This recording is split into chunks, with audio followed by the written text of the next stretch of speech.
আমরা শ্রীকৃষ্ণকে সবচেয়ে বড় ভগবান মনে করি।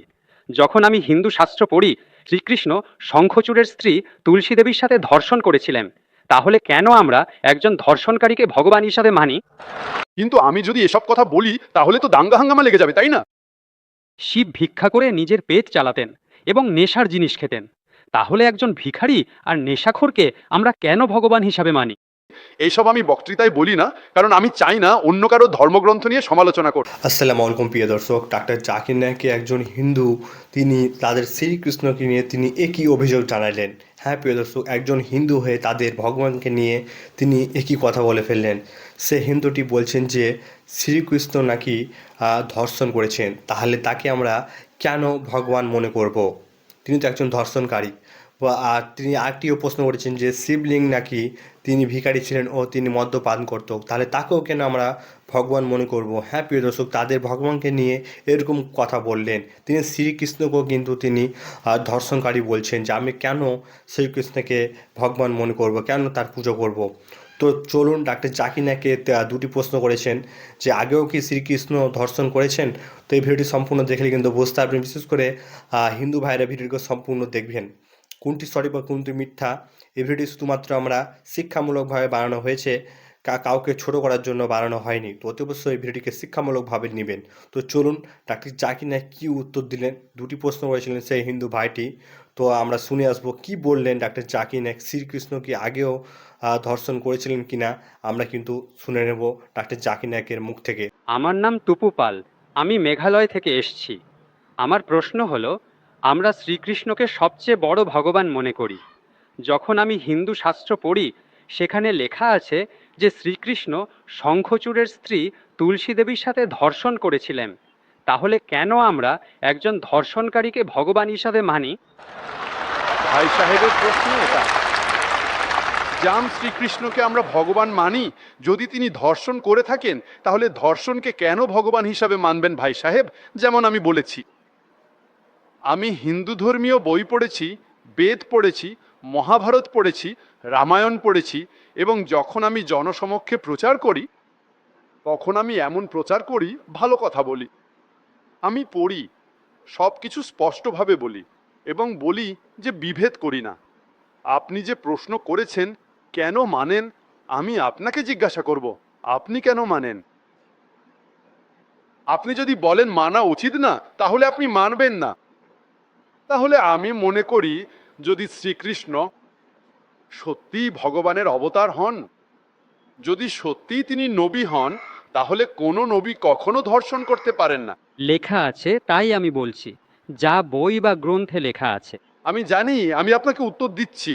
আমি জানি, আমি বলিনি যে আপনি ভুল বলছেন। আমি তো আপনাকে বলছি, তাই না? আমি একটা উদাহরণ দিচ্ছি। লুত আর লুতা, কোরআনে লেখা আছে তিনি কি আল্লাহর নবী ছিলেন? ঠিক আছে, কিন্তু শ্রীকৃষ্ণ আল্লাহর নবী এটা কোরআনে লেখা নেই। তবে আল্লাহর রাসূল বলেছেন এই পৃথিবীতে 1,24,000 জন নবী পাঠানো হয়েছে। নাম সহ 25 জনের কথা বলা হয়েছে। সেই 25 জনের একজনের নাম লুত আহা। যখন আমি বাইবেল পড়ি, বাইবেলে লেখা আছে লুত আহ কি নিজের মেয়েদের সাথে জিনা করেছিলেন। আপনার শাস্ত্রে যা লেখা আছে তার চেয়েও বড় গুনাহ বাইবেলে লেখা আছে। কিন্তু আমি বলছি না বাইবেলে যা লেখা আছে সেটা ভুল লেখা হয়েছে। লুত আয়ের ওপর আমি কোনো দোষারোপ করতে পারি না, কারণ লুত আল্লাহর নবী। আপনি বুঝুন, তাই আমি বলি বাইবেলে যেটা আছে সেটা বিকৃত হয়েছে। আল্লাহর কোনো নবী কখনোই নিজের মেয়েদের সাথে এমন কাজ করতে পারেন না। তাই আমি বলি লুত নবী। কিন্তু ওই জিনিসটা ভুল। যেখানে শ্রীকৃষ্ণের কথা আসে, শ্রীকৃষ্ণের নাম কোথাও কোরআনে আসেনি, কোথাও হাদিসে আসেনি। কিন্তু আমাদের নবী মোহাম্মদ সাল্লাল্লাহু সাল্লাম বলেছেন তিনি শেষ নবী। দুনিয়াতে 1,24,000 জন নবী এসেছেন। তো কেউ যদি আমাকে জিজ্ঞেস করে শ্রীকৃষ্ণ নবী হতে পারেন কি না, আমি বলি আমি জানি না। হতে পারেন, আবার নাও হতে পারেন। আমি এটা বলতে পারি না যে কৃষ্ণ আলাইহিস সালাম, এটা আমি বলতে পারি না, কারণ আমি জানি না। ঠিক আছে, তাই না? যদি তিনি নবী হনও, তাহলে শেষ নবী মোহাম্মদের আগে যত নবী এসেছিলেন তারা শুধু তাদের জাতির জন্য এবং সেই সময়ের জন্যই ছিলেন। আজকে তো আমাদের মানা উচিত শেষ নবী মোহাম্মদকে। তাই এই শাস্ত্র সম্পর্কে আমি জানি। শ্রীকৃষ্ণ সম্পর্কে, রাধা সম্পর্কে আমি জানি। শ্রীকৃষ্ণের কতজন স্ত্রী? যতটুকু জানি শ্রীকৃষ্ণের 8জন স্ত্রী ছিল। পরে যুদ্ধের ময়দানে 16,100 জন স্ত্রীকে বিয়ে করেছিলেন। সব মিলিয়ে তার ছিল 16,000 জন। সেই 8জন স্ত্রী সহ মোট 16,108 জন স্ত্রী ছিল, মহাভারতে লেখা আছে।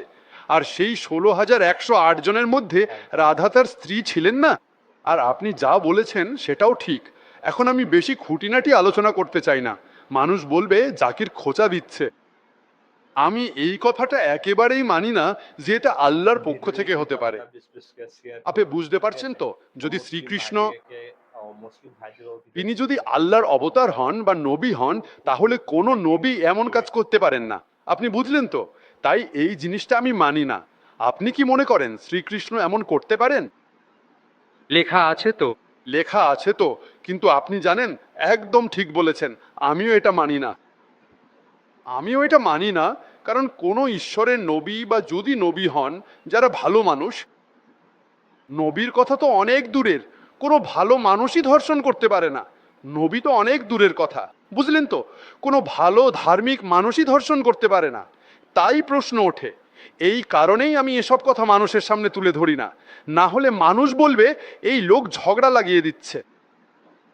আপনি বুঝলেন তো, আমি ঝগড়া লাগাতে চাই না। পুরাণে নেই, কিন্তু যেটা একসা একই নয় সেটা তুলে ধরে মানুষকে আনো কেন? কোরআনে যা একসা লেখা আছে সেটা নিয়ে কথা বলো, মানুষকে কাছে টেনে আনো। তো আমি আপনাকে জিজ্ঞেস করতে চাই, আপনি কি বিশ্বাস করেন আল্লাহ এক? আগে আরেকটু বলতে দিন। বলুন। এটা কেন লেখা হয়েছে পুরোটাই তো টপ ক্লাস, একটাও 20 প্রশ্ন নেই যেটা পরিষ্কার নয়, একদম ফার্স্ট ক্লাস করা হয়েছে। কেন লেখা হয়েছে বলছি আমি কেন। কারণ যেমন আমি আগেও বলেছি, সময়ের সাথে সাথে কোরআনের আগে যত বই এসেছে সেগুলো সীমিত ছিল, এক সময়ের জন্য, এক জাতির জন্য। সময়ের সাথে সাথে বদলেছে, আর অ্যাডিশন আসতে থাকলো।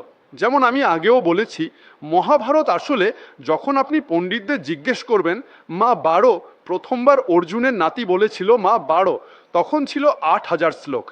সে বন্ধুদের বলল, ছেলেরা বাবাকে বলল, তারপর সেই বাবা তার ছেলেকে বলল, তার ছেলেকে কি, এভাবে বলতে বলতে হয়ে গেল 24,000 শ্লোক। এখন 8,000 থেকে 24,000, 16,000 তো কেউ না কেউ দেখাবে, তাই না? আল্লাহ তো লেখেননি, এগুলো মানুষই লিখেছে। আজকের দিনে 1,00,000 শ্লোক আছে, তাহলে এগুলো সব মিশ্রণ, তাই না? এভাবেই মিশ্রণ আসতে থাকলো। এজন্যই আমি যখন জিজ্ঞেস করলাম, ধরুন একটা গ্লাসে পানি আছে, পরিষ্কার পানি, আর আমি আপনার সামনে 1 ফোঁটা নর্দমার পানি ঢেলে দিচ্ছি। আপনার সামনে দেব নোংরা পানি, কালো পানি, 1 ফোঁটা সেটা মিশিয়ে দিলে সেটা চোখে পড়বে না, আপনি পানি খেয়ে ফেলবেন। কেন? যদি চুপি চুপি কেউ মিশিয়ে দেয় আর আপনি না জানেন, তাহলে হয়তো খেয়ে ফেলবেন, ঠিক তো? কিন্তু যখন জেনে গেলেন যে এটা মিশ্রিত, তখন বাকি শাস্ত্রগুলোতে তো পরিষ্কার। আর সূত্রশাস্ত্রের দিকে আসুন না। এতে একটাও ভেজাল নেই, এটা চ্যালেঞ্জ। কোরআনের চ্যালেঞ্জ আছে। এজন্যই যারা সমালোচনা করার চেষ্টা করে।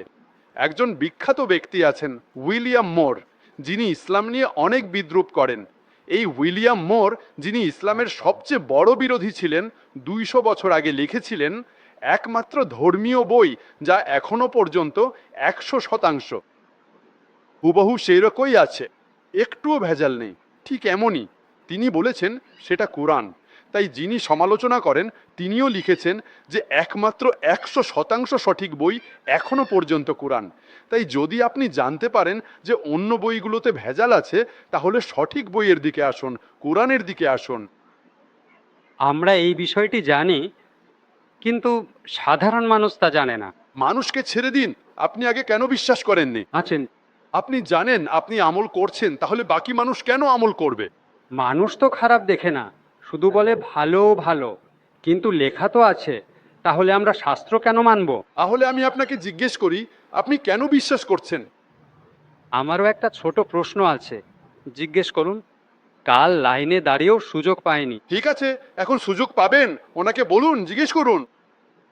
আমরা যখন হিন্দু শাস্ত্র পড়ি, সেখানে লেখা আছে শিব ভিক্ষা করে নিজের পেট চালাতেন এবং নেশার জিনিস খেতেন।